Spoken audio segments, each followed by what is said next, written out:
या फटाक्यांचा आवाज भाजपच्या पक्षांच्या कानावर जात नाही, पण ते सगळे फुसके फटाके होते. त्या फटाक्यांमध्ये हवा तसा दम नव्हता. अण्णा असं म्हणाले की विशाल गोखले माझे मित्र होते, आहेत आणि राहतील. विशाल गोखले असतील, अमोल रावेतकर असतील, बडेकर असतील, त्यामध्ये विशाल गोखले येत आहेत ना. अण्णा सहकार केंद्रीय राज्यमंत्री आहेत म्हणून त्यांच्याकडनं हे झालं का? तर अण्णांना निश्चितपणे शासन मान्य आहे, पण अण्णा म्हणाले दाखल नाहीये म्हणून त्यांनी गुन्ह्यांची यादी दाखल. मुरलीधर अण्णा मोहोळांचं डायव्हर्जन करू पाहतायत सगळी लोक, पण मुरलीधर अण्णा मोहोळ उद्या. नमस्कार, मी संदीप चव्हाण आणि आपण पाहताय टॉप न्यूज मराठी. सध्या पुण्यामध्ये फक्त दोनच नावं चर्चेला आहेत. त्यामध्ये एक नाव आहे नागरी वाहतूक आणि सहकार केंद्रीय राज्यमंत्री आणि माजी आमदार अर्थात कसब्याचे पण आताचे शिवसेनेचे पुणे महानगर प्रमुख रवींद्र धंगेकर. या दोघांनीही एकमेकांविरोधात आरोप प्रत्यारोप करायला सुरुवात केली आणि पुण्यातली दिवाळी त्या फटाक्यांची आनंदाची भूमिका पार पाडायच्या ऐवजी यांच्या आरोप प्रत्यारोपांच्या फटाक्यांमध्येच निघूनही गेली. आता प्रश्न हा पडतो की धंगेकरांचे आरोप किती खरे आणि किती खोटे, आणि मोहोळ त्याला जे काउंटर करतायत त्यामध्ये काही तथ्य आहे का? मुळात हा प्रश्न पुण्यातील जैन बोर्डिंग हाऊसच्या जागेवरून सुरू झाला, पण प्रश्न अजून अनुत्तरितच आहे. उत्तर काही हाती लागत नाहीये. मोहोळ म्हणतायत माझा या जमीन व्यवहाराशी काही संबंध नाहीये, संबंधित बिल्डरशी किंवा त्याच्याशी जी भागीदारी आहे त्यातून मी विभक्त झालोय. पण धंगेकर मात्र म्हणतायत की नाही, त्यांचा संबंध आहेच. आणि मग रोज सकाळी उठल्यानंतर एक नवीन ट्विट, एक नवा आरोप.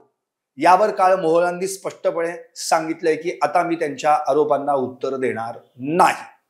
या सगळ्या प्रश्नांमध्ये एक महत्वाची भूमिका ती म्हणजे पक्षाची असते. तिकडे धंगेकरांना शिवसेनेनं समज दिली तरी धंगेकरांचा आवाज काही कमी झालेला नाही.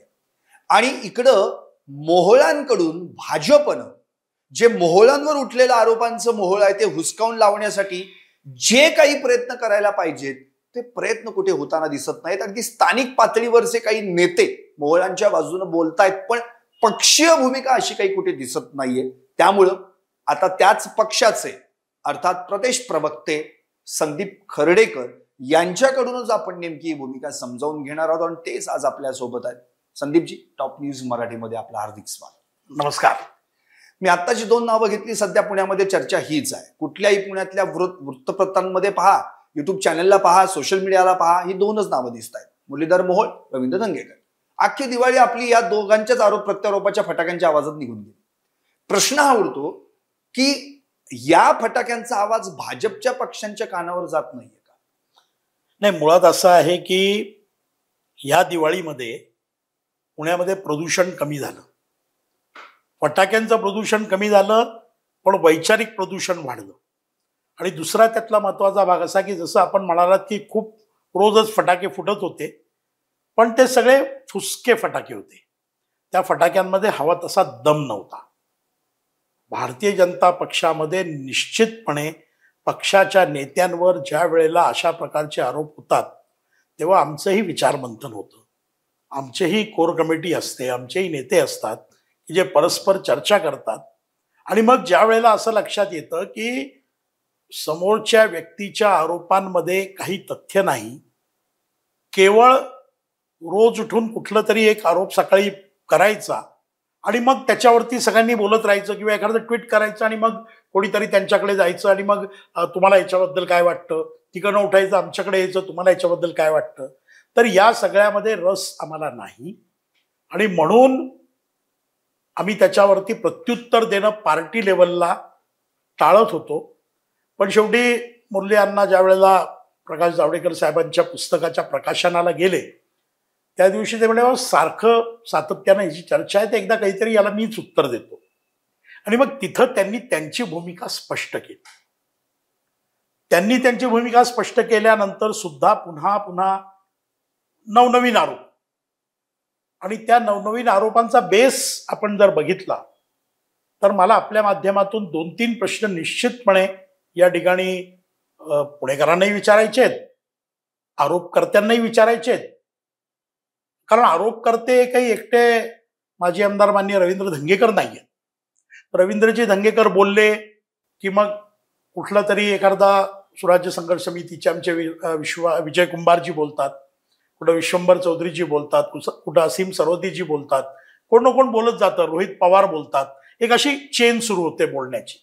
मला या सगळ्यांना पर्टिक्युलरली मुरलीधर अण्णा मोहोळ यांच्या बाबतीमध्ये प्रश्न विचारायचा आहे की जैन बोर्डिंगच्या प्रकरणामध्ये मुरलीधर अण्णा मोहोळांचं नाव जैन समाजातील एकही व्यक्ती घेत नाही. मुनींनी सुद्धा मुरलीधर अण्णांचं नाव कुठंही घेतलं नाही. नाव कोण घेते? एक मान्य राजू शेट्टी साहेबांनी पुण्यात येऊन नाव घेतलं आणि एक रवींद्र धंगेकर साहेब नाव घेत आहेत. मला आपण सांगा की ज्या जैन समाजाचं ते बोर्डिंग आहे, ज्या जैन समाजाचे ट्रस्टी त्याच्यावर आहेत, उद्या जर कोणाला जाब विचारायचा असेल तर पहिला जाब हा त्या ट्रस्टींना विचारला पाहिजे की आपण ही जागा कशी काय विकली, जैन समाजाचं मंदिर आपण कसं काय विकताय, हा पहिला जाब त्यांना विचारला पाहिजे. ज्या विषयाशी मुरलीधर अण्णांचा दुरान्वयी संबंध नाही किंवा कागदोपत्री कुठलाही पुरावा नसताना त्यांच्यावर आपण बेलगाम बेछूटपणे आरोप करत सुटतो, त्या सर्वांनी हे आत्मपरीक्षण करावं की ज्या ज्या गोष्टींचे ते आरोप करतायत त्या त्या गोष्टी स्वतः मुरलीधर मोहोळ यांनीच त्यांच्या ॲफिडेव्हिटमध्ये म्हटलेल्या आहेत. त्यांनी असं कुठेही म्हटलं नाही की मी गोखलेंचा पार्टनर नव्हतो. ते LLP मध्ये होते. LLP म्हणजे लिमिटेड लायबिलिटी पार्टनरशिप, त्याच्यामध्ये ते त्यांच्याबरोबर पार्टनर होते. निवडणुकीपूर्वी किंवा ह्या जैन बोर्डिंगचा जो व्यवहार झाला त्याच्यापूर्वी त्यांनी त्याच्यातून रिझाईन केलं. त्याप्रमाणे जी आपली जी वेबसाईट असते त्याच्यावर सुद्धा ते प्रतिबिंबित झालेलं आहे की मुरलीधर अण्णा मोहोळ हे आता इथे कुठल्याही याच्यामध्ये पार्टनर नाहीत. मुरलीधर अण्णांवर गुन्हे दाखल आहेत. मुरलीधर अण्णांवरचे गुन्हे मुरलीधर अण्णांनीच कबूल केलेत ना. त्यांनी जेव्हा निवडणूक लढवली तेव्हा प्रतिज्ञापत्रामध्ये हे द्यावं लागतं, त्यांनीच दिलंय. आपण शेळ्या कढीला वारंवार ऊत का आणतो असा मुद्दा आहे. तिसरा मुद्दा जो आता त्यांच्या गाडीचा आपण मुद्दा काढला, आपण म्हणजे आरोप करणाऱ्यांनी गाडीचा मुद्दा काढला. गाडी जेव्हा ते त्या पार्टनर होते त्यावेळेला त्या कंपनीची गाडी जर त्यांनी वापरली पुणेकरांसाठी ती आनंदाची बाब आहे. जे स्वतः अण्णांनी सुद्धा सांगितलं की अरे मी महापालिकेचा पैसा पुणेकरांच्या कररूपी पैशातलं वाहन न वापरता आणि त्याच्यातलं डिझेल पेट्रोल जे काही आहे ते सुद्धा मी स्वतःच्या पैशाने भरलं, मी स्वतःची गाडी वापरली, हे अभिमानास्पद नाही का? हे एक आगळं वेगळं उदाहरण नाही का की महापौर हा स्वतःची गाडी वापरतो आहे? हे मला वाटतं वेगळेपण आहे. परत आपण जेव्हा त्याच्यामध्ये फिरून फिरून अजून एका विषयाकडे येतो तेव्हा मी आपल्याला असं विचारू इच्छितो की ते गोखल्यांचे पार्टनर होते, बडेकरांची कधी पार्टनर राहिले असतील, कधी काळी राजकारण्यांनी व्यवसाय करायचा नाही. एखादा राजकारणी हा जर प्रामाणिक मार्गाने व्यवसाय करत असेल त्याला इन्कम टॅक्स भरावा लागतो, त्याला तो त्या कंपनीमध्ये जर डायरेक्टर असेल तर ते जाहीर करावं लागतं, जर ती पार्टनरशिप डीड असेल तर तो पार्टनर आहे हे त्याला जाहीर करावं लागतं. सगळ्याचे कायदे कानून आहेत. असं कुठंही नाही की कुठलंही कायद्याशिवाय कोणीतरी बेनामी पार्टनर झाला. ज्या ज्या गोष्टी अण्णांनी त्यांच्या ॲफिडेव्हिटमध्ये जाहीर केल्या त्या त्या गोष्टींवरनं त्यांना आरोप करायचा आणि कॉर्नर करायचं, ह्या सगळ्याच्या मागे एक सुनियोजित कट आहे असं माझं मत आहे. आणि हा कट हा येत्या महापालिका निवडणुका डोळ्यापुढे ठेवून कुठंतरी आपलं स्थान भक्कम करण्याकडे हा सगळा विषय नेला जातोय. मुनींनी, मी पुन्हा आपल्याला या गोष्टीकडे आपल्याला आणेन की काल सुद्धा मी मान्य जैन मुनींचं ते बोलणं ऐकत होतो आणि कालही त्यांनी तेच सांगितलं. ते त्यांच्या समोर जे मला त्यांचं आता नाव नाही आठवत, कोणतरी तिथं एक ट्रस्टी होते नांदुरकर, जैन नांदुरकर, त्यांनाही मुनी तेच म्हणाले की अरे ट्रस्टी कहाँ है, जो अध्यक्ष वो कहाँ है, ये आप लोगों ने सब कैसे किया. कुठं त्यांनी नाव घेतलं मुरलीधर अण्णांचं? कारण जे बेसलेस आरोप आहेत, जे राजकीय फटाके आहेत, असे राजकीय फटाके कधीही वाजत नाहीत. या राजकीय फटाक्यांची किंमत शून्य आहे आणि हे जैन समाजाला देखील माहीत आहे. दिगंबर जैन असो, श्वेतांबर जैन असो, समस्त जैन समाज हा आज नाही, हा पिढ्यानपिढ्या भारतीय जनता पक्षाबरोबर जनसंघाच्या काळापासून जोडलेला आहे आणि जैन समाज पुण्यातला सुद्धा भारतीय जनता पक्षाशी अतिशय क्लोजली निटेड आहे. मी आजचंच उदाहरण आपल्याला देईन. मी आज सकाळी क्लिप बघत होतो. या सगळ्या आंदोलनाला ज्यांनी सुरुवात केली असे लक्ष्मीकांतजी खाबिया नेते आहेत, पुण्यात शिक्षण मंडळ सदस्य राहिलेले आहेत, एक नावाजलेलं नाव आहे, चित्रपटसृष्टीमध्ये नावाजलेलं नाव आहे. खाबियाजींनी सुद्धा त्यांचं निवेदन एक व्हिडिओ क्लिप सगळीकडे टाकली आहे की याचा कोणी राजकीय लाभ घेऊ नका. जैन समाजाची लढाई आहे, जैन समाजाची जागा वाचवणं आमचं ध्येय आहे, या ठिकाणी असलेलं मंदिर वाचवणं आमचं ध्येय आहे. त्यामुळे कोणी याचा राजकीय लाभ घेऊ नये असं त्यांनी देखील स्पष्ट शब्दात बजावलं. मग सातत्यानं याच्यामध्ये कुठंतरी मुरलीधरांना मोळ आहेत असं मला वाटतं की साफ म्हणून भुई धोपटण्याचा प्रकार आहे. आणि मग आपल्याला माहिती आहे की खोट्याचं कसं असतं, खोटं बोल पण रेटून बोल. आणि मग एकच खोटं जेव्हा 10 वेळा वाजवलं जातं तेव्हा कधीतरी लोकांना ते खरं वाटायला. गोबेल्स नीतीचा वापर करतात, गोबेल्स नीतीचा वापर चालू आहे. बरं संदीपजी, आता आम्ही मुळात म्हणजे तुमची भूमिका काय आहे ती तर ऐकून घेतली, पण आता एक याच्यातले तुमच्या बोलण्यातून एक 2-4 प्रश्न मला पडले, ते फार महत्वाचे आहेत, ते पण आपल्या सगळ्या प्रेक्षकांना त्याची उत्तरं मिळाली पाहिजे. पहिला मुद्दा असा की रवींद्र धंगेकरांनी यामध्ये असं स्पष्टपणे केलेलं आहे की जर मुरलीधर मोहोळांचा यामध्ये काही हात नसेल किंवा त्यांनी हा जी सेलडीड झाली त्याच्या आधी 11 महिने त्यांनी जर ते विभक्त झाले असतील भागीदारीतून, पार्टनरशिपमधून, म्हणजे अण्णांचं म्हणण्यानुसार 25 नोव्हेंबर 2024लाच ते विभक्त झाले आणि हा व्यवहार झाला 8 नोव्हेंबर 2025ला. सो या सगळ्या प्रकारांमध्ये जी काही व्यवहाराची जी काही कसोटी लागली गेली आणि जी काही विक्रीला किंवा त्यानंतर बँकांकडून कर्ज मिळणं, त्या पण बँका अशा नाहीत की नॅशनलाइज आहेत. बुलढाणा अर्बन बँक आणि बिरेश्वर अगदी सोसायटी 70 कोटीचं कर्ज. तर अण्णा सहकार केंद्रीय राज्यमंत्री आहेत म्हणून त्यांच्याकडनं हे झालं का? त्यांच्या डेजिग्नेशनचा फायदा कुठे उठवला गेलाय का? विशाल गोखले हे अण्णांचे भागीदारच होते म्हणून त्यांना ते टेंडर मिळालं गेलं का? आणि मग या प्रशासकीय परवानग्या मिळवताना अण्णा मेयर होते पुण्याचे म्हणून तो त्याचा फायदा उठवला गेला का?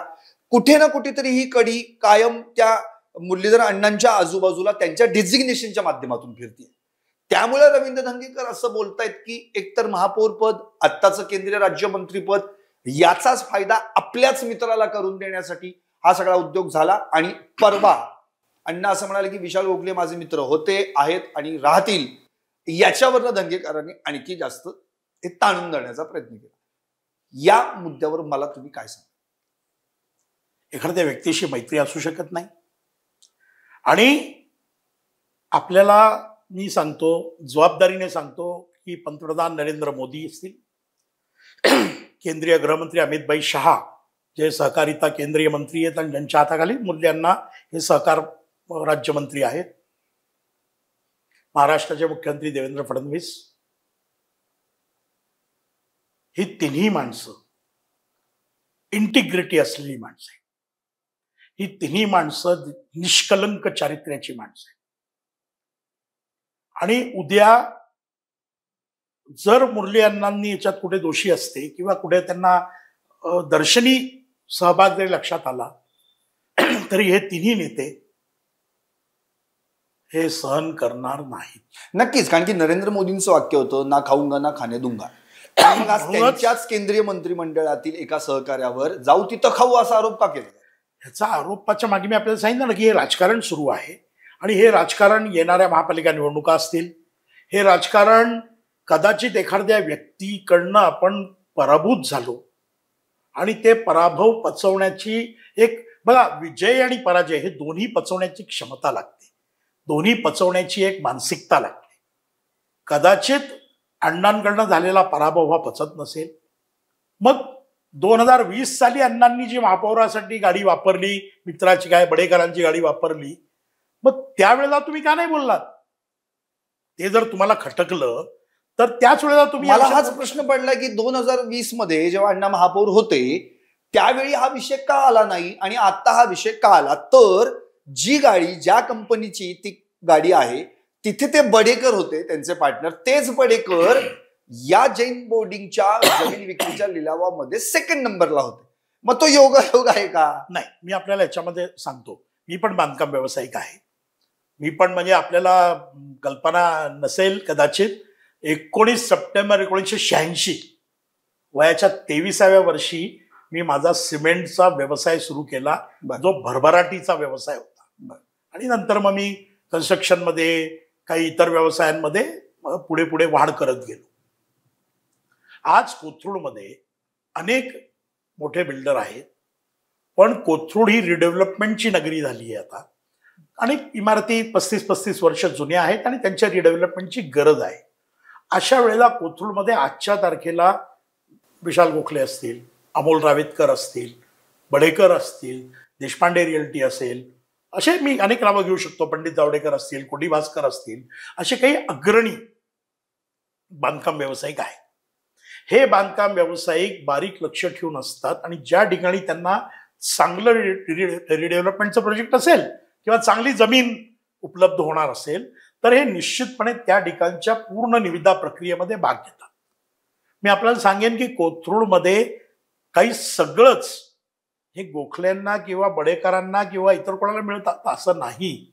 अतिशय चोखंदळ, अतिशय बुद्धिमत्तापूर्ण नागरिक कोथरूडमध्ये राहतात. ज्या बिल्डरकडनं आपल्या सोसायटीच्या रिडेव्हलपमेंट नंतर आपल्याला फायदा होणार आहे, ज्या बिल्डरकडनं आपल्याला चांगल्या प्रमाणामध्ये, मोठ्या प्रमाणामध्ये फ्लॅटची एरिया वाढवून मिळणार आहे, ज्याचं काम चांगलं आहे, जो आपल्याला अम्युनिटीज चांगल्या देणार आहे, अशांकडेच लोक जातात.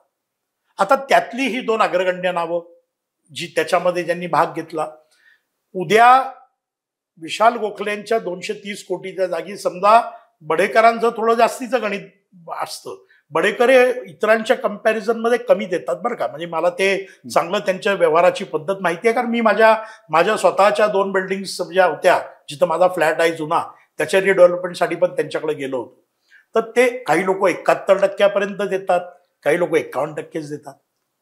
म्हणजे मग 200 कोटी का 230 कोटी का. मी या ठिकाणी पहिले आपल्याला पुन्हा एकदा आपल्या माध्यमातून स्पष्ट करतो की विशाल गोखले किंवा बडेकरांचा मी वकील नाही.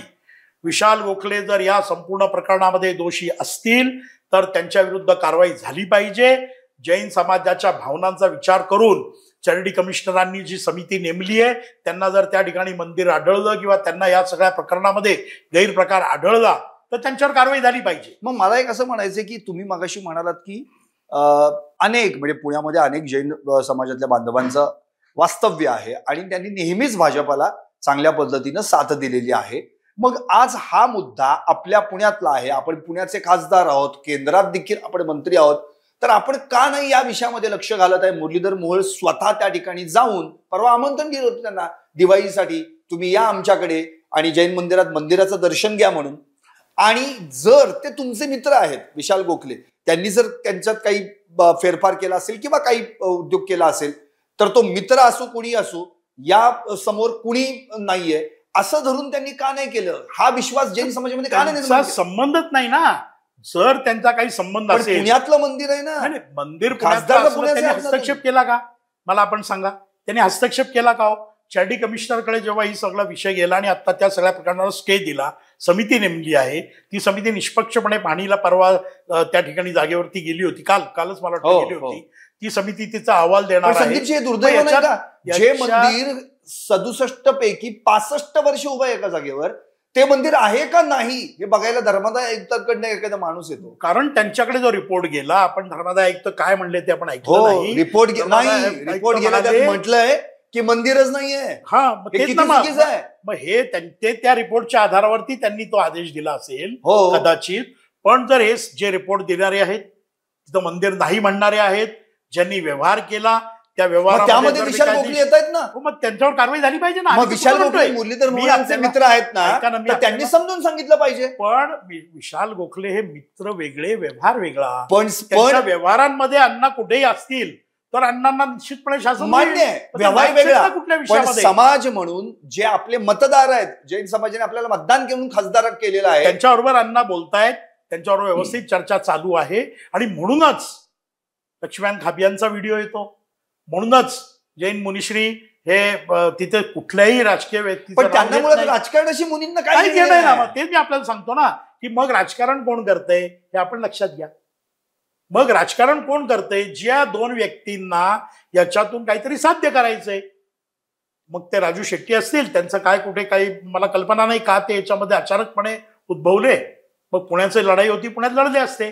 आणि रवींद्र धंगेकर हे रोज एक नवीन प्रकारचा आरोप करतात, ज्याच्याबद्दल मी आत्ताच आपल्याला म्हटलं की मग 2020 साली जर ते महापौर म्हणून त्या गाडीतनं फिरत होते तेव्हा आरोप का नाही झाले? जेव्हा ते लोकसभा लढले त्यावेळेला प्रतिज्ञापत्रामध्ये त्यांनी त्यांच्यावरच्या गुन्ह्यांचा उल्लेख केलेला आहे. पण अण्णा म्हणाले दाखल नाहीये म्हणून त्यांनी गुन्ह्यांची यादी दाखवली. गुन्ह्यांची यादी दाखवली म्हणजे काय? माणूस at the spur of a moment ज्यावेळेला काही विषय बोलत असतो, जर आपण शब्दाला शब्द पकडून बसलो तर मला वाटतं मग रोजचं सगळ्यांचा एकमेकांशी संवादच संपेल. आता मी आपल्याकडे आज या भूमिकेतून आलो आहे की पुण्यामध्ये जी एक संस्कृती राजकीय होती, ती राजकीय संस्कृती कुठेतरी ऱ्हास पावती आहे. पुण्यामध्ये कितीही वाद झाले, सभागृहामध्ये महापालिकेच्या एकमेकावर अद्वा तद्वा बोलणारे, एकमेकाच्या वर तुटून पडणारे, एकमेकाच्या धोरणांवर भांडणारी मंडळी ही नंतर महापालिकेच्या महापौर कक्षात, पत्रकार कक्षात, स्थायी समिती कक्षात किंवा समोरच्या हॉटेलमध्ये बसून एकत्र चहा पितात. हे पुण्याची संस्कृती आहे. नक्की. आता मला संदीपजी एक म्हणायचं की अण्णा काल म्हणाले की मी एकमेव असा पहिला महापौर आहे जो माझ्याच गाडीने आला, ज्यानं अजिबात शासनाच्या पैशांचा गैरवापर केला नाही किंवा वापरच केला नाही वगैरे. जगताप तर सायकलवर येत होते. हे प्रत्येकाची आपली आपली स्टाईल आहे ना, कामाची प्रत्येकाची आपली आपली पद्धत आहे.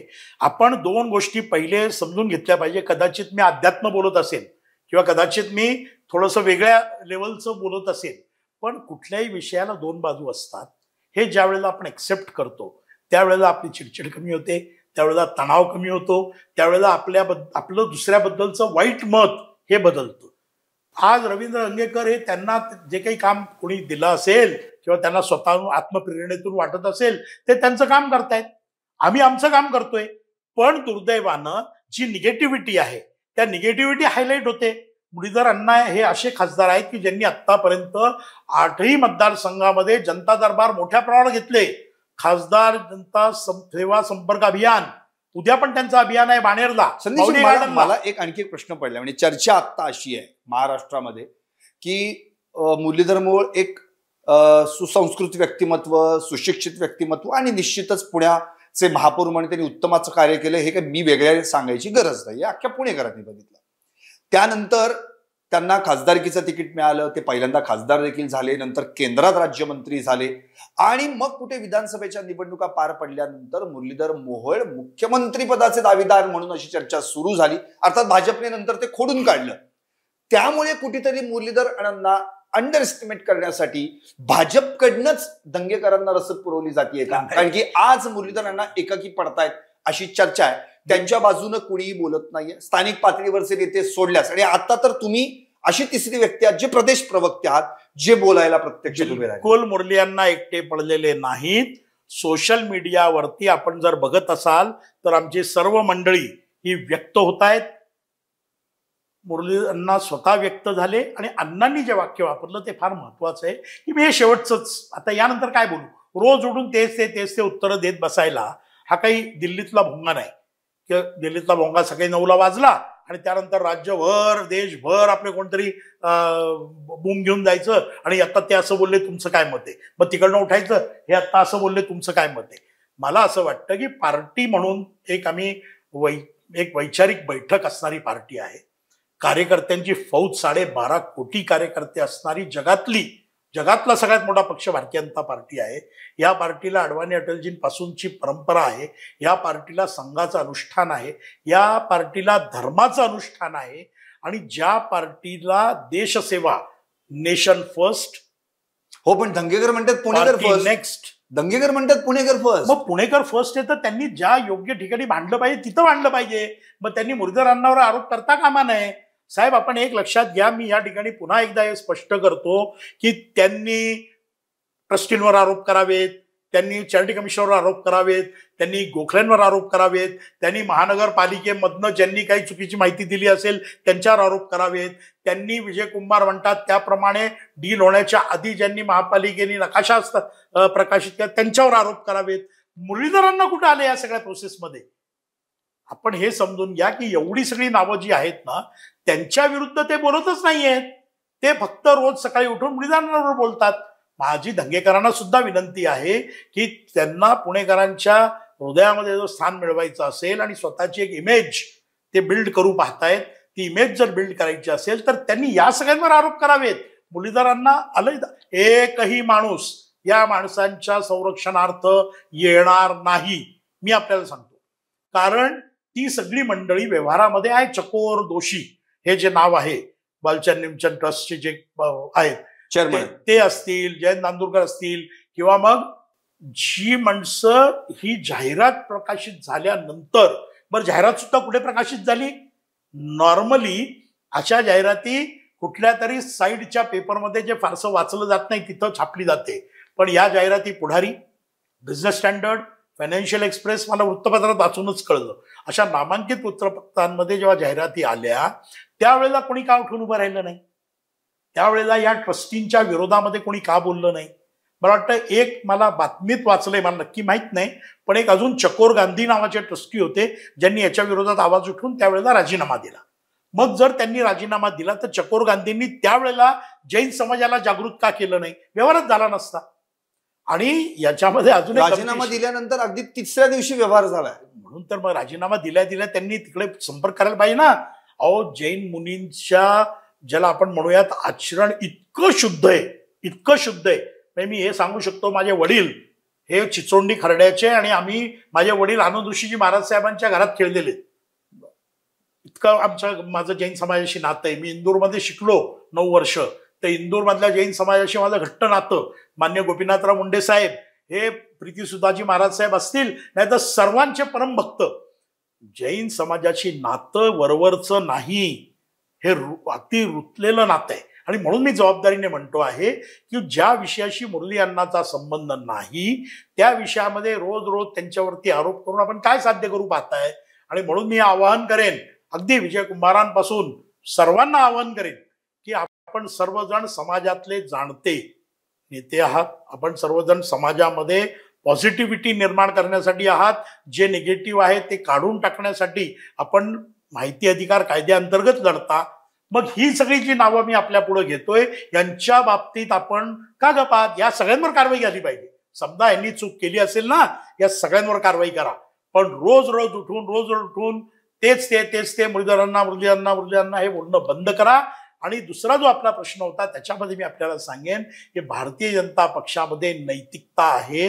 अजून तरी आम्हाला आमच्या पक्षातल्या एखाद्या व्यक्तीचं पुढे जातोय म्हणजे काय करतोय? अहो, मी मुरलीधर अण्णा मोहोळांच्या वाटचालीचा साक्षीदार आहे. 2000 साली मी जेव्हा मुंडे साहेबांच्या उपस्थितीमध्ये पतित पावन संघटनेतून भारतीय जनता पक्षामध्ये प्रवेश केला ना, मुरलीधर अण्णांचा संघर्ष मी जवळून बघितलाय. 2002 मध्ये अण्णाला पहिलं तिकीट मिळायला पाहिजे होतं, पण अण्णांना देता त्यावेळेला मुंडे साहेबांनी कोथरूडमधनं दिलीपराव उंबरकर आमचे पतित पावनचे, आम्ही नुकताच प्रवेश केला होता आणि कोथरूडमध्ये आमची ताकद बघितली त्यांनी आणि त्यांना तिकीट दिलं. हा अन्याय मुरलीधर अण्णांनी सहन केलाय. पुढच्या वेळेला त्यांच्या पत्नीला तिकीट मिळालं, तो अन्याय त्यांनी सहन केलाय. मुरलीधर अण्णा मोहोळांचं भाग्य उजळलं, पेशन्स त्यांनी ठेवला आणि मग 2017 मध्ये ते नगरसेवक झाले, स्थायी समिती अध्यक्ष झाले, महापौर झाले, पुढे खासदार झाले. आणि एक जी मराठा समाजाच्या मध्ये पश्चिम महाराष्ट्रातून मोठ्या प्रमाणावर आमचे निवडून आले नव्हते, पण एक चांगलं नाव कोण, यंग, बबली, एक सचोटी असणारा माणूस, म्हणून मोदी साहेबांनी आणि अमित शाह साहेबांनी मुरली अण्णांचा निवड केली. त्यांच्यावर जाण्याचं कारण काय?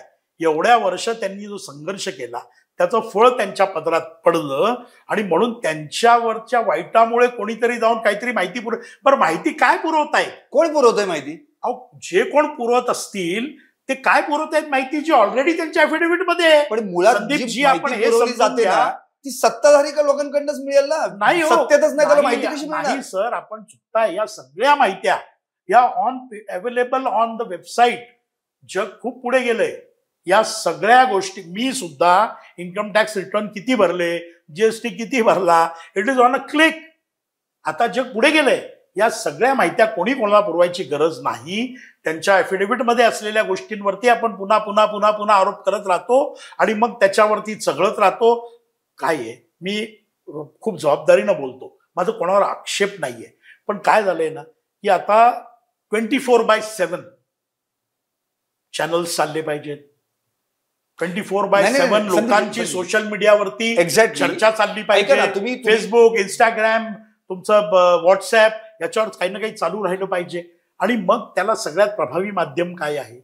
कोणावर तरी उथळ आरोप करणे. आज आपण इतक्या गंभीर गोष्टींवर मी आपल्याला सांगतो, मला माफ करा, पण मला वाटलं होतं येत्या महापालिका निवडणुकांवर आपली सांगोपांग चर्चा होईल. होणार ना आज. नाही मला ऐका ना, विषय काय होता? जैन बोर्डिंग हाऊसच्या जागेचा तो विषय बाजूलाच राहिला. मोहोळ आणि दंगेकर यांच्या आरोपांचा दंगा याच्यावरच जास्त. मी आपल्याला सांगतो, पण मला एक म्हणायचंय, तुम्ही जे आता म्हणाल की 24/7 मीडियाला लागतं, सोशल मीडिया वगैरे मान्य, चला असं तुम्ही बोललात. बूम नाही ना बोलत, बूमच्या समोर असलेली व्यक्ती बोलते ना. बूमच्या समोर बरोबर ना? व्यक्तीला, बूमच्या समोर जर व्यक्ती असेल तर बोलणार, नुसता बूम कसं काय बोलेल? बूमच्या समोर असलेल्या व्यक्तीकडे रोज बूम घेऊन जाणारी ज्या व्यक्ती आहेत त्यांनी याचा कुठंतरी विचार केला पाहिजे. मोडले यांना सुद्धा तेच नेमकं बोलले की बाबा रे, काहीतरी त्याला बेस असावा ना. तुम्ही बेसलेस गोष्टींवरती आपण कसं बोलू शकतो? आज बघा, माझ्या मनामध्ये दुःख आहे की आमच्या एक भगिनीचा फलटणमध्ये तिला आत्महत्या करावी लागली. तिच्या हातावरती तिने लिहिलं, दुःखद आहे. मुंबईमध्ये एक मुलगा एकतर्फी प्रेमातून किंवा त्यांच्या प्रेमामध्ये जे काही वितुष्ट आलं त्याच्यातून आपल्या प्रेयसीची हत्या करतो, स्वतः आत्महत्या करतो. या सगळ्या समाजामध्ये घडणाऱ्या घटनांवरती चर्चा, या समाजामध्ये घडणाऱ्या प्रश्नांचं गांभीर्य ओळखून त्याच्यावरती काय मार्ग काढता येईल याची चर्चा नाही होत. आज AI मुळे आपल्या समाजामध्ये जी भयानक परिस्थिती आहे, भयानक, म्हणजे मी काल इंस्टाग्राम बघत होतो आणि AIचा चमत्कार म्हणजे मोठ्या मोठ्या नट्या, मॉडेल्स ह्या त्याच्यामध्ये त्यांची कुठल्या तरी हिरोबरोबरच्या न्यूड्स हे दाखवत आहेत. काय चाललंय समाजामध्ये? आणि या सगळ्या महत्वाच्या मुद्द्यांकडे न बोलता, विकासाच्या मुद्द्यावर न बोलता आपण नॉन इश्यूजवर बोलतोय. त्याला पोलिसांच्या भाषेमध्ये नॉन कॉग्निजेबल ऑफेन्सेस आहेत, त्याच्यावर. ठीक आहे, बरं, आता मी एक दखल घेण्याचा मुद्दा उपस्थित करतो, तो फार महत्वाचा आहे. चला, मुळात जैन बोर्डिंग हाऊसची जी जागा आहे ती जागा आहे त्याच ठिकाणी राहिली पाहिजे. जो काही बेकायदा व्यवहार झाला असेल असं जर पुढे आलं तर त्यातले जे दोष असतील त्यांच्यावर कारवाई व्हायला पाहिजे. हेच भाजपचं 100% झालं पाहिजे. हेच भाजपच्या नेत्यांचं 100%. चला, मग हा विषय बाजूला आपण ठेवूयात. आता आपण स्थानिक स्वराज्य संस्थांच्या जाता आता याला स्पर्श करूयात. मला असं म्हणायचं, अजून निवडणुकाच लागलेल्या नाहीयेत, निवडणुका लागायच्या आहेत, त्यात युती होणार का नाही हा प्रश्न पडलेला आहे. भाजपनं 125+ म्हटलेलं आहे, एकेकाळी भाजप 100+ म्हणत होती, आता 125+ म्हटलंय. आणखी एक भागीदार वाढलेला आहे त्यात, त्यामुळे ती गोष्ट वेगळीच. त्यामुळे 125 करता करता त्याचे 3 तुकडे पडणार की प्रत्येक जण 125 लढणार. त्यामुळे या मुद्द्यावर जर आता आपण पाहिलं तर उद्या भविष्यात रवींद्र धंगेकर ज्या पक्षाचे आहेत, तुम्ही आहात, तुम्ही सगळे एकत्र सीट शेअरिंगला बसणार कसे? नाही, याचा निर्णय हा वरिष्ठ पातळीवरती होईल. माननीय एकनाथराव शिंदे हे अतिशय मनस्वी नेते आहेत. पण उद्या तुम्ही बसणार का धंगेकरांसमोर? धंगेकरांबरोबर बसण्याचा विषयच येत नाही ना. महानगर प्रमुख आहेत पुणे. सीट शेअरिंग जे आहे ते देवेंद्रजी, एकनाथराव, अजितदादा, समजा राष्ट्रवादी आमच्याबरोबर आली तर त्या लेवलवरती सीट शेअरिंग होईल आणि त्याच लेवलवरती या गोष्टी घडतील. त्यामुळे रवींद्र धंगेकरांनी सुद्धा मी आपल्याला एक शेर सांगेन, किसी से दुश्मनी इस हद तक ही करना कि जिंदगी के किसी मोड़ पे मुलाकात हो जाए तो शर्मिंदा ना होना पडे. कसं आहे की आज आमच्या कार्यकर्त्यांच्या, मी आपल्याला माहिती म्हणून सांगतो की मी जसा प्रदेश प्रवक्ता म्हणून भारतीय जनता पक्षाचा आहे तसंच मी लोकसभा निवडणुकीत आणि विधानसभा निवडणूक तुम्ही समन्वयक म्हणून काम, मी महायुतीचा समन्वयक म्हणून, आणि आपल्या डोळ्यापुढे भाजप, शिवसेना, राष्ट्रवादी, RPI साहेब 24 पक्ष आहेत आमच्याबरोबर. आणि या 24 पक्षांची गठडी वळणं सोपं नाही, सर्वांची मनं राखणं सोपं नव्हतं. पण हे सगळं एक मोठा भाऊ या नात्याने भारतीय जनता पक्षाने केलं. आणि त्यामुळे आत्ता सुद्धा जर वरिष्ठ लेवलला ठरलं की महायुती करायची तर तो निर्णय हे तिन्ही नेते बसून ठरवतील. सीट वाटप कसं असेल त्याच्या शक्तीप्रमाणे तो सीट वाटप होईल. किंवा RPIला किती जागा द्यायच्या, शिवसेनेला किती द्यायच्या, सगळी शक्ती आता याच्यातच चालली आहे ना. वाया आमची नाही, आमचं काम चालू आहे सर. मी आपल्याला संदीपजी पुन्हा माहिती म्हणून, चंद्रकांत दादा तर मुरलीधर मोहनबद्दल किंवा त्यांच्या बाजूनं आपली शक्ती खर्च करण्याचा कुठे दिसतच नाही. चंद्रकांत दादा कार्यक्रमांमध्ये व्यस्त आहेत. चंद्रकांत दादा आणि मुरलीधर अण्णा मोहोळ आत्ता 5 वाजता आपण मी बोलत असताना पक्षाची महत्वाची बैठक आणि ती बैठक जी आता खासदार चषक पुण्यामध्ये स्पर्धा होणार आहे, क्रीडा स्पर्धा आणि जी एकता दौड होणार आहे या संबंधात शहराची बैठक आहे त्याच्यामध्ये व्यस्त आहे. मुरलीधर अण्णा मोहोळांचं डायव्हर्जन करू पाहतायत सगळी लोक, पण मुरलीधर अण्णा मोहोळ उद्या बाणेरच्या माऊली गार्डन मध्ये होणाऱ्या जनता दरबाराच्या तयारीमध्ये व्यस्त आहेत. आमची शक्ती योग्य दिशेनं आहे, या शहराचा योग्य विकास व्हावा. पुणे शहरामध्ये आज मेट्रोचं जाळं हे अधिक विस्तारलं जावं. पुणे शहरामध्ये आज ज्या पद्धतीनं सामान्य नागरिकांचं जीवनमान उंचावण्याचा प्रयत्न चालू आहे त्याच्यावरती आमचा भर आहे.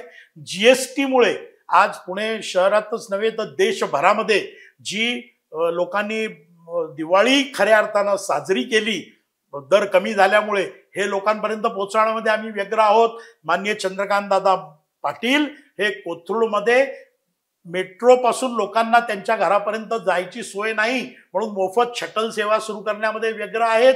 ते त्या ठिकाणच्या बाळंतिणींचं बाळंतपण हे चांगल्या पद्धतीनं कसं होईल आणि त्या बाळंतीण महिलांना पोषक आहार कसा मिळेल या मानसी प्रकल्पात व्यग्र आहेत. सुखदा प्रकल्पामध्ये व्यग्र आहेत.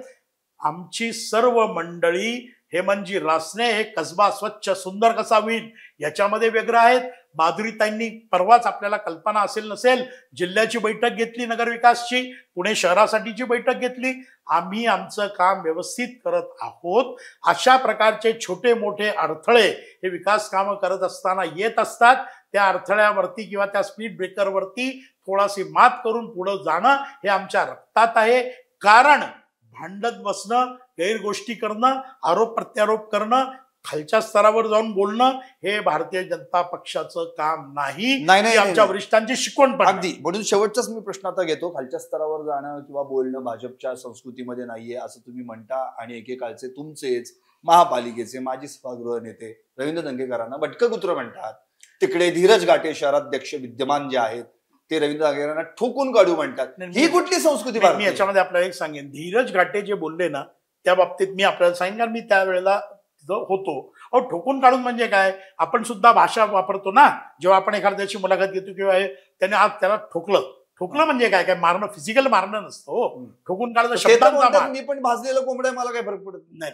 शब्दांचा मार हा पुरेसा असतो आणि तो शब्दांच्या माराबद्दल धीरजजी बोलले. श्रीनाथजी भीमाले थोडेसे भावनिक झाले. आपला इतक्या वर्षाचा सहकारी मित्र, स्वच्छ चारित्र्याचा, संघर्षातून पुढे आलेला, त्याला आज केंद्रामध्ये एवढी मोठी संधी मिळाली आहे आणि त्यांनी कोणाचं नाव नाही घेतलं.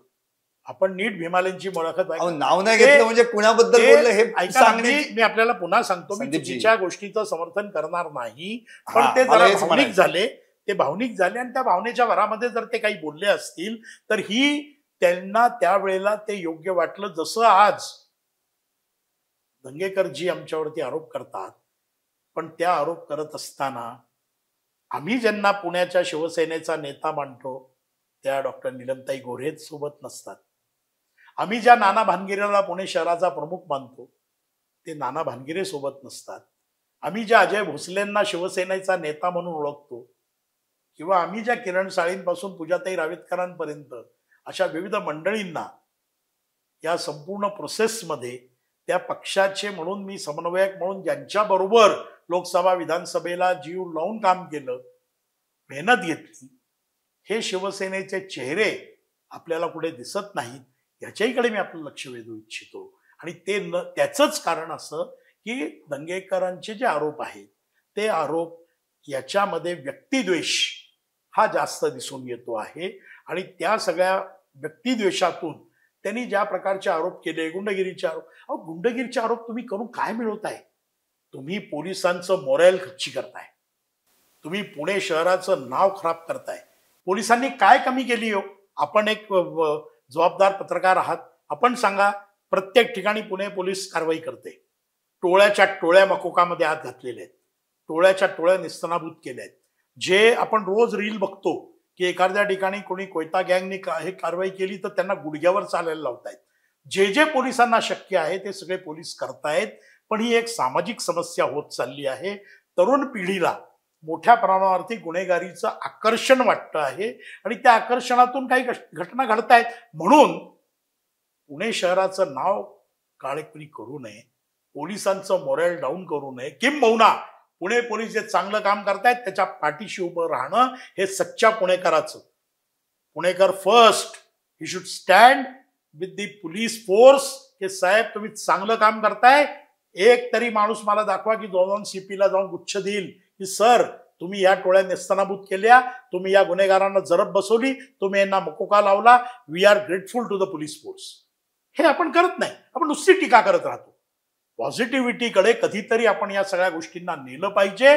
आणि म्हणून मला असं वाटतं की आता मुरलीधर अण्णांनी जी भूमिका घेतली तीच आता पक्षाची भूमिका आहे की या पुढच्या काळामध्ये ज्यांना आमच्याबद्दल जे बोलायचे त्यांनी बोलावं. आम्ही जनतेचं देणं लागतो, पुणेकरांचं देणं लागतो, आणि जैन समाजाचा आत्ता विषय निघाला म्हणून सांगतो त्यांचं तर आम्ही भरभरून देणं लागतो. त्यामुळे या सगळ्या प्रकरणांमध्ये जी माणसं ज्या प्रकारे त्या आरोप प्रत्यारोप करून बदनामीचा एक कट कारस्थान करून ज्या प्रकारे एक काळीमा फासण्याचा प्रयत्न करता आहेत त्या सर्वांना मी आजपासून हेच सांगेन की तुम्हाला दीपावलीच्या भरभरून शुभेच्छा. तुमचे फुसके बार तुम्ही असेच सुरू ठेवा. भारतीय जनता पक्ष समाजसेवेचं व्रत घेतलेला पक्ष आहे आणि आमच्या बाजूने आम्ही विकास काम अशाच पद्धतीने चालू ठेवू. ज्यांना कोणाला आपल्या काही समस्या मांडायच्या असतील तर उद्या मुरली अण्णांचा दरबार आहे, आपल्या समस्या घेऊन या, आमच्यासाठी ते महत्वाचं आहे. बरं, तुम्हाला एक शेवटचाच अगदी वैयक्तिक प्रश्न. म्हणजे आता अलीकडे तुम्ही टी शर्ट जीन्स आणि अगदी म्हणजे काय म्हणजे वेगळंच रूप संदीप गडेकरांचं आम्हाला तो पाहिलं. नाही, मी शनिवार रविवार कॅज्युअल लुकमध्ये असतो, पण मी आपल्याला एक सांगतो की मला कधीतरी राजकारण्यांची प्रतिमा ही मोडायची आहे. हे बघा, राजकारण्याने कडक कपड्यात घातलं पाहिजे, त्याने फोर व्हीलर मधनं फिरलं पाहिजे, हे राजकारण्यांनीच ठरवलं ना. त्याने नाही मग जनतेने सांगितलं. दादा रावत हे पुण्याचे खासदार हे कायम जीन्स टी शर्ट किंवा साध्या शर्ट मध्ये फिरायचे, असं एखादा विरळच असतो. नाही, माझे प्रदेशाध्यक्ष, माझ्या पक्षाचे प्रदेशाध्यक्ष रविभाऊ चव्हाण, रवींद्र चव्हाणजींना आपण बघितलं ना, एकदम कॅज्युअल शर्ट जीन्स, एकदम बिंदास. सामान्य माणसाशी तुम्हाला रिलेट होता आलं पाहिजे आणि म्हणून तसं राहिलं पाहिजे. अहो, राजकारण्यांनी पाणीपुरी खायची नाही का हो? राजकारण्यांनी एखादा पिक्चर बघायचा नाही का हो? राजकारण्यांनी मस्त गाणं ऐकायचं नाही का? राजकारण्याने रस्त्याच्या कडेला उभं राहून सीताफळ खायचं नाही का? राजकारण्याचं लाईफ नाही का? किंबहुना मी तर येणाऱ्या काळामध्ये या गोष्टीवर भर देणार आहे की जे आवडतं ते राजकारण्यांनी जर केलं तर मानसिक ताणतणावातून मुक्तता मिळेल आणि हे असे जे निगेटिव्ह आरोप वगैरे होतात ना यांच्याकडे दुर्लक्ष करायला आपण शिकू. मग मी हे जाहीरपणे बोलू नये, पण मी जेव्हा आमची बैठक झाली तेव्हा मी एकच गोष्ट सांगितली, कोणाला काय आरोप करायचा तो करू द्या, आपण आपलं काम करत राहूयात, आपण कोणालाही काहीही डे टू डे उत्तर देण्याची गरज नाही. हे मी माझ्या पार्टीच्या बैठकीत सांगितलेलं, मी आपल्यासमोर जाहीरपणे सांग. ठीक आहे, एकंदरीत काय आहे म्हणजे हे सत्य, राजकारण्यांनी व्यवसाय करायला पाहिजे, राजकारण्यांनी पाणीपुरी खाल्ली पाहिजे, राजकारण्यांनी छान छान कपडे घातले पाहिजेत, पण नुसते कपडे बदलले म्हणजे राजकारणी बदलला असं होत नाही. कपडे छान आहेत याचा अर्थ आतला माणूस कसा असेल, त्याचा व्यवहार कसा असेल हे मात्र आपल्याला कळून येणार नाही. आणि आता ते कळून येण्यासाठी अत्यंत गरजेचं आहे की त्या जबाबदारीने राजकारण्यांनी वागलं पण पाहिजे. मला पण सांगा, मी केंद्राचा पण आता मी विषय बोलत नाही. आजपर्यंत देवेंद्रजी फडणवीस, मी 2000 साली त्यांच्याशी परिचय झाल्यापासून त्यांचं कारकीर्द बघतोय, या माणसावर एक आरोप कोणी करू शकलं का?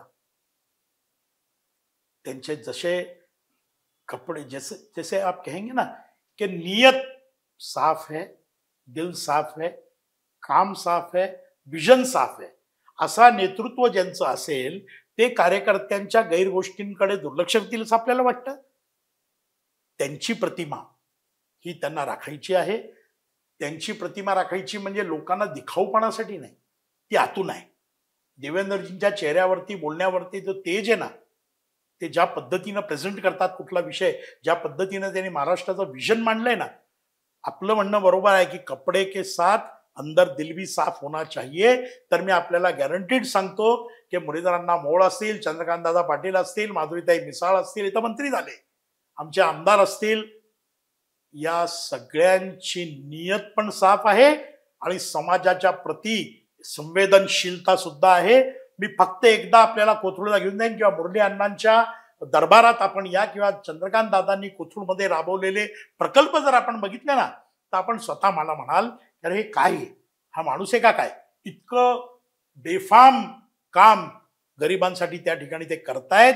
आणि आजही त्या भागातले नागरिक त्यांच्याशी जोडले गेले म्हणून 1.25 मतानं चंद्रकांत दादा निवडून आले. म्हणून भारतीय जनता पक्ष कितीही टप्पे खाल्लं तरी 100 जागा गेल्या वेळेला होत्या. आणि येत्या महापालिका निवडणुकांमध्ये सुद्धा आम्ही 100 भाजप स्वबळावर तर निवडून येईलच, पण समजा वरिष्ठांनी युतीचा निर्णय घेतला तर पुण्यामध्ये नावाला देखील विरोधी पक्ष शिल्लक राहणार नाही, अशी आमची वाटचाल आहे. अशा पद्धतीचं काम आमचे त्या भागातले संभाव्य नगरसेवक करतायत. एकूणच संदीपजींनी म्हणजे भाजपचे प्रदेश प्रवक्ते संदीप कर्डेकर यांनी जे काही आता रवींद्र दंगेकरांकडून फटाके फोडले जात आहेत तर ते फुसके आहेत, फक्त नुसता तेवढ्या पुरता तो वाचतो पण त्याचा आवाज काही पोहोचत नाही. आणि म्हणून मग आम्ही त्याला काय विरोध करायचा किंवा आम्ही त्याला काय प्रत्युत्तर द्यायचं असं म्हणून स्वतः मूल्यांनी जी भूमिका घेतली तसा स्टँड पक्षांनी घेतलेला आहे की ते काही बोलत आम्ही त्याला प्रत्यारोप करणार नाही. पण प्रश्न हा उरतो की रवींद्र दंगेकर आजही फटाके फोडतच राहत आहेत. इव्हन आज त्यांनी जे ट्विट केलं त्यामध्ये एक शेवटचं वाक्य म्हटलंय की असेच जमीन चोरांचे आणखी काही आरोप आहेत आणि ते उद्या मी पुन्हा एकदा ट्विट करणार. याचा अर्थ दिवाळी संपली, दिवाळीत वाजवणारे फटाके जे आहेत ते लोकांचे संपले, पण दंगेकरांच्या पिशवीत मात्र असे कितीतरी आरोपांचे फटाके आहेत ते मात्र संपेना झालेत. पण ते फटाके मात्र फोडतायत फक्त मुरली अण्णांच्याच अंगणात. मूळ प्रश्न आहे जैन बोर्डिंग हाऊसच्या जागेचा. त्या जागेवर जो बेकायदा व्यवहार झालेला आहे त्या संदर्भामध्ये देखील रवींद्र दंगेकरांनी असा एखादा बॉम्ब फोडावा जेणेकरून ती जी जागा आहे ती त्या जैन धर्म बांधवांचीच राहील आणि नको ते फटाके वाजून विनाकारण आरोप प्रत्यारोप करून उगाचच पुण्यातलं हे वैचारिक प्रदूषण जे काही सुरू आहे ते बंद करणं किंवा त्यासाठी प्रयत्न करणं एवढीच रवींद्र दंगेकरांना माझी विनंती राहील. कारण की आजच जो एक दिवाळी फराळ झाला त्यामध्ये त्यांनी त्या डिश मध्ये जी सजवली होती त्यामध्ये त्यांनी 2 गोष्टी दाखवल्या. एक होती मिरची, ही जर जैन धर्म किंवा जैन बोर्डिंग हाऊसच्या विषयीची जी जागा आहे त्या संदर्भात जर मुरली अण्णांनी जे काही आपल्यावर केलेले आरोप आहेत ते आरोप जर त्या संदर्भामध्ये आपली भूमिका स्पष्ट केली नाही तर त्यांना मिरची लागेल. आणि जर याच्यात जैन बोर्डिंग हाऊस मधलं जे मंदिर आहे त्याला चांगल्या पद्धतीनं आणखी रिनोव्हेट करून ते चांगल्या पद्धतीनं उभं केलं गेलं तर 1000 किलो जिलबी मी त्यांच्या स्वतः दारासमोर नेऊन ठेवीन. आता मला प्रश्न हा पडलेला आहे, एकाच महायुतीतले दोघे जण एकमेकांविरुद्ध आरोप प्रत्यारोप करून स्थानिक स्वराज्य संस्थांच्या निवडणुकांच्या तोंडांवर जर असे फटाके उडवत असतील तर पुण्याने काय फक्त आणि फक्त फटाक्यांच्या फुटलेली कागदच गोळा करत बसायची का? पुण्यातले प्रश्न, पुण्याचा विकास या संदर्भात देखील एखादा फटाका फुटायला हवा, त्यासाठी प्रयत्न करायला हवात. पण तो फटाका शोभेचा नसावा, तो पुण्याच्या संस्कृतीला शोभणारा असावा, एवढंच सांगायचं. पात्रा टॉप न्यूज मराठी, आपला महाराष्ट्र, आपली बात. तुमची car, electric panel, data server आगीपासून सुरक्षित आहे का? नाही? मग आजच बसवा F protect temperature activated fire suppression device. यामध्ये आहे eco friendly non toxic pressurised liquid जे आग लागल्यास क्षणार्धात ऍक्टिव्हेट होऊन आगीवरती मिळवते नियंत्रण. बसवण्यास अतिशय सोपे आणि सुटसुटीत. टेकालिपचे एक दर्जेदार उत्पादन एफ प्रोटेक्ट.